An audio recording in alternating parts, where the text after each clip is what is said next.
Opening the center immediately establishes presence, preparing a swift development and potential pawn advances. Asserting central space immediately mirrors white's intention, promising an open, tactical game where pawn breaks will be key. Instantly challenging the center and opening lines, this thrust creates dynamic tension and claims immediate territory. Embracing the gambit immediately releases central pawn tension, aiming to quickly develop pieces on the wings. Developing the knight establishes control over central squares and prepares for castling, a crucial step in safeguarding the king. Solidifying the center and preparing development, this move elegantly prepares the bishop to participate. Unlocking the queen's diagonal creates immediate pressure, aiming to reclaim the pawn and build central influence.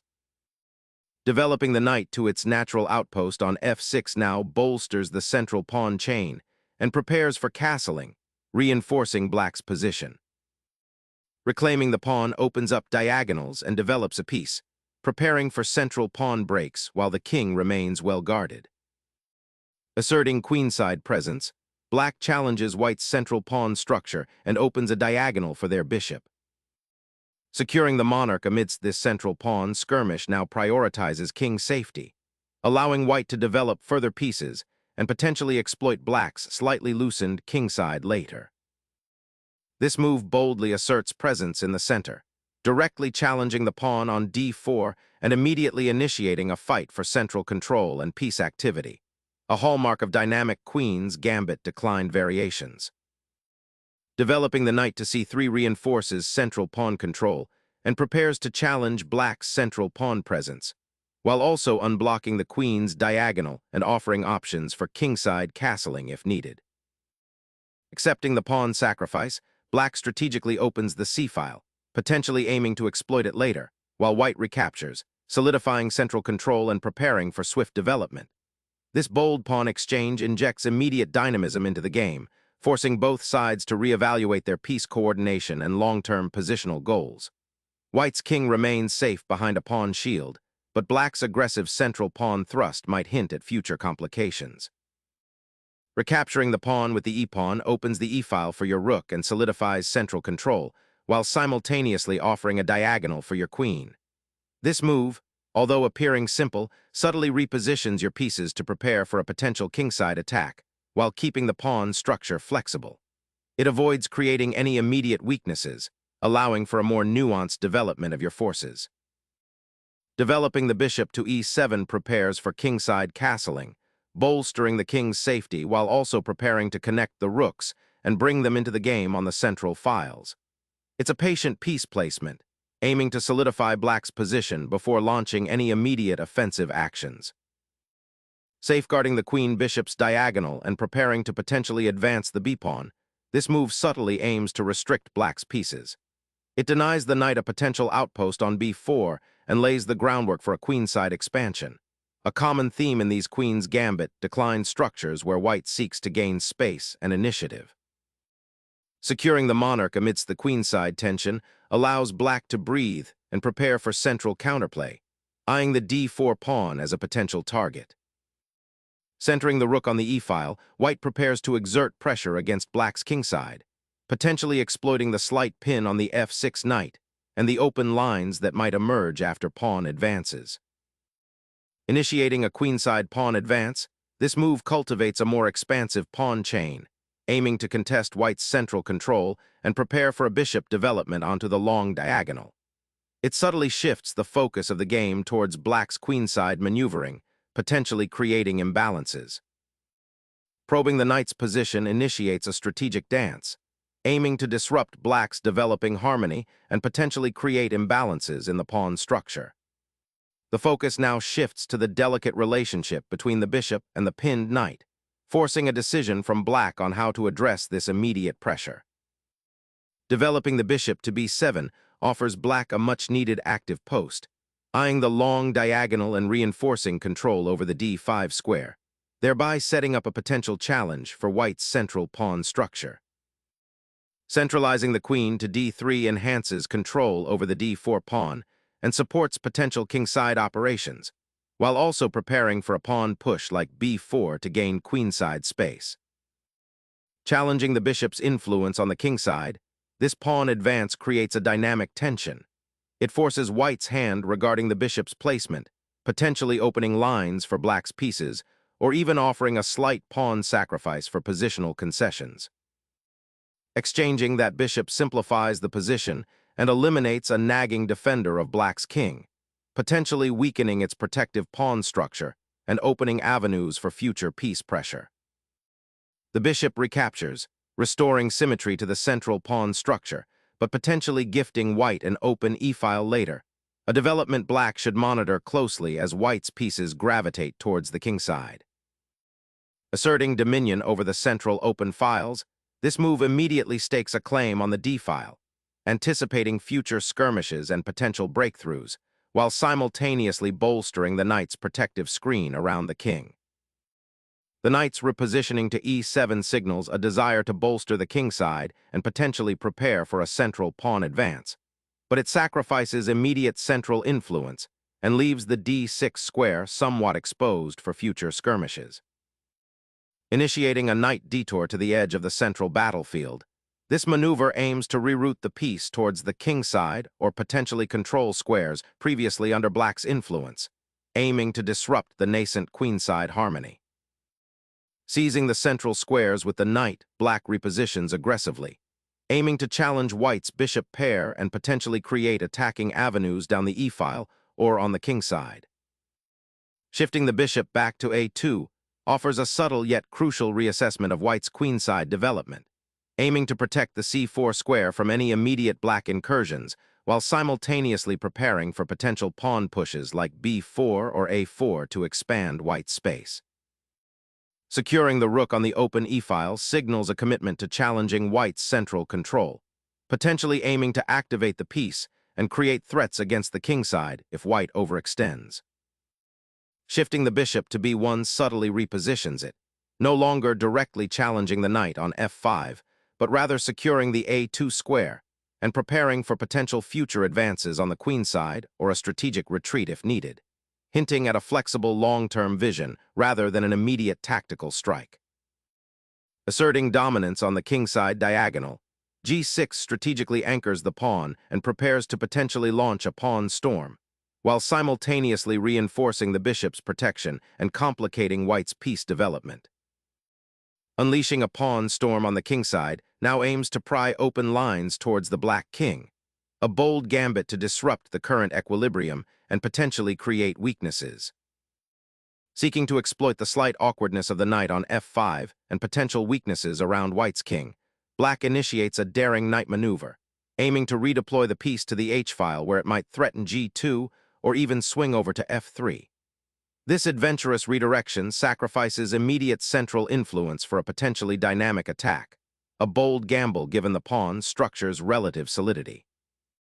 Striking a powerful blow, white resolves the knight confrontation with a decisive capture, immediately liberating the d-file for potential exploitation and simultaneously eliminating black's active knight that was a constant nuisance on f5.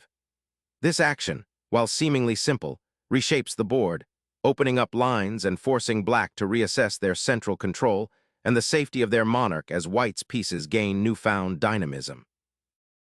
The bishop's repositioning to h4, while seemingly aggressive, forces a strategic reevaluation. Black has willingly surrendered central pawn control and now grapples with a weakened kingside structure following the exchange of knights. White's bishop pair advantage is amplified as the dark-squared bishop on a2 finds an excellent outpost, potentially dominating the long diagonal. This maneuver might be a prelude to a kingside pawn storm, aiming to exploit the newly exposed weaknesses around the black king, or it could be a tactical lure, inviting a premature pawn push from black that could prove disastrous. Preparing to launch an attack on the king's side, white aims to consolidate and shift pieces towards the vulnerable enemy monarch after black's pawn push has created potential weaknesses. The monarch retreats to a more sheltered square, seeking refuge behind the pawn shield as the central files begin to crack open. This knight's repositioning aims to control the central d5 square and potentially eye the kingside, though its journey might be long and arduous given the pawn shield black has constructed.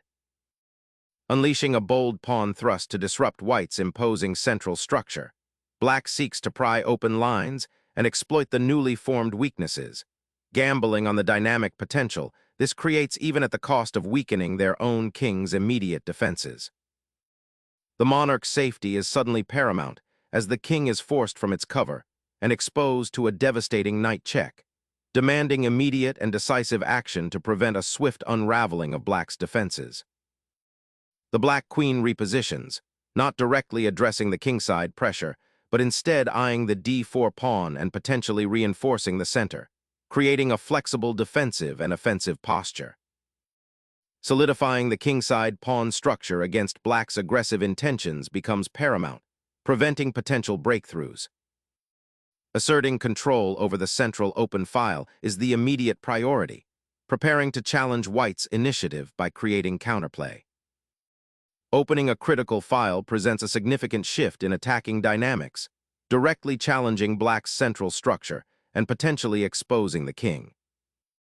Reclaiming the pawn opens up the g-file, a crucial pathway for your king's defense, while simultaneously creating a protected passed pawn on f5 that will demand immediate attention and limit white's attacking options.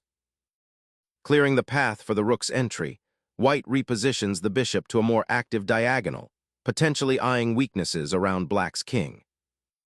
The forced exchange of queens simplifies the position, ushering in an endgame where black's pieces, particularly the knight on f5, are poised for active participation. Liberating the rook from the back rank finally unlocks a crucial open file, simultaneously creating the potential for immediate pressure on black's somewhat exposed monarch. The king ventures out, seeking active participation in the unfolding complications, a bold choice amidst the material parity, aiming to leverage its newfound freedom to potentially influence the central files and support pawn advances, though it might expose itself to lingering tactical threats from white's remaining pieces. Initiating the struggle for the open files, this rook repositions to contest the central invasion point, aiming to disrupt black's nascent attacking momentum and establish a firm grip on the crucial e-file, a strategic imperative as the material count dwindles. Seizing the open file is the immediate priority, and bringing the rook to the center dramatically increases its influence. The monarch's flight path is severely compromised by this unexpected royal check, forcing a difficult decision for black that dramatically reshapes the board's tactical landscape. Embracing the inevitable endgame, this capture initiates a cascade of simplifications, aiming to neutralize white's initiative by trading off attacking pieces and potentially creating a more manageable pawn structure for black. A decisive exchange solidifies white's material advantage, opening the path for queen dominance. King's survival becomes paramount as the opponent liberates a crucial rook, aiming to exploit the now exposed royal lineage. A decisive blow is struck, unleashing the rook to penetrate the enemy's defenses and exploit the weakened king's position, creating immediate and serious threats that black must address with utmost care. Bringing the bishop back to f3 aims to re-establish a defense of the king's position, while simultaneously looking for opportunities to pressure the weak pawns on the queen side. It's a subtle repositioning, trying to create more coordination between the remaining pieces. The rook's repositioning to the third rank allows it to eye the b3 square, potentially supporting a pawn push or adding pressure along that file if the opponent commits their own rook. Consider the subtle shift in attacking potential, as the defender's king is still quite exposed by the bishop pair and the open lines. The bishop repositions, seeking a more active role and potentially setting up a future pin along the a2-g8 diagonal, though it vacates the f6 square. Unlocking the kingside potential of the white rooks becomes paramount, as the monarch secures a safer position behind the pawn shield. Harnessing the newly opened file, black reintroduces pressure on the 7th rank, aiming to disrupt white's coordination and potentially create inroads towards the vulnerable king. Asserting control over the open files, white initiates a strategic redirection of its knight from its somewhat passive outpost to a more dynamic central square, aiming to bolster its pawn structure and potentially launch a future kingside initiative by preparing to challenge black's active bishop. Snapping up that pawn is a tempting, but ultimately destabilizing decision, sacrificing positional harmony for a fleeting material gain, and opening up a critical diagonal towards your exposed king. Unleashing a pawn to break open attacking lines, this move aggressively challenges black's central control and opens up the king's defensive structure for further assault, creating immediate tactical concerns. The black king boldly ventures out, a stark contrast to the safe harbor it recently abandoned, now actively participating in the unfolding pawn storm on the kingside while simultaneously eyeing the central files. The bishop repositions, eyeing the pinned knight on g6, aiming to disrupt black's central control and prepare for further pawn advances. A daring bid for counterplay, challenging the bishop's influence and aiming to activate the queenside pawns in a rapidly simplifying position where king safety remains paramount. Seizing the open file with the rook aggressively demands an immediate response from black, forcing their king into further awkwardness. Prioritizing king safety over active piece play allows the monarch to escape the immediate danger of the open files and prepares for a potential regrouping.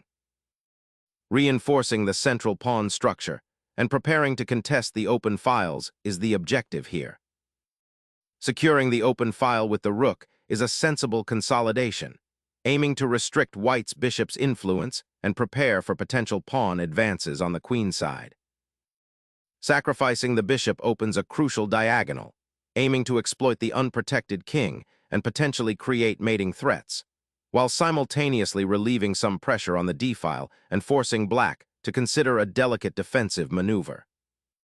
Exploiting the discovered attack potential, black places the bishop to a square that opens up counterplay, creating an immediate threat to the rook on e6 and simultaneously preparing to reinforce the central pawn structure with the knight's potential repositioning. The knight's journey to g3 aims to exploit the open diagonal towards black's somewhat exposed king and potentially create discovered attacks.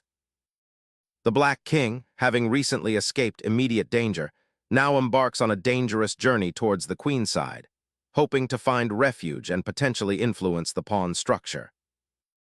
The bishop on g5 is now truly unleashed, ready to pressure that isolated d-pawn and potentially swing over to the kingside if black isn't careful.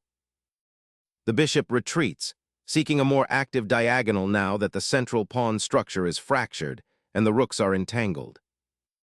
The bishop retreats, not out of fear, but to prepare for a more intricate dance on the queenside, aiming to disrupt black's newly established pawn chain and potentially create weaknesses around the isolated doubled pawns. Cleverly redirecting the bishop to patrol that crucial diagonal forces the white king further into a compromised position, potentially opening avenues for the rooks to penetrate the weakened queenside structure. The king retreats to safety, acknowledging the immediate threat of the passed pawn and the active black bishop. A bold attempt to re-establish a defensive screen around the king, though it allows white's knight to infiltrate more comfortably. The immediate threat of the bishop checking the king forces a concession, significantly improving white's piece activity and opening avenues for further advances. The king, no longer shielded by pawns, finds itself exposed on the 7th rank, a prime target for further royal pursuit.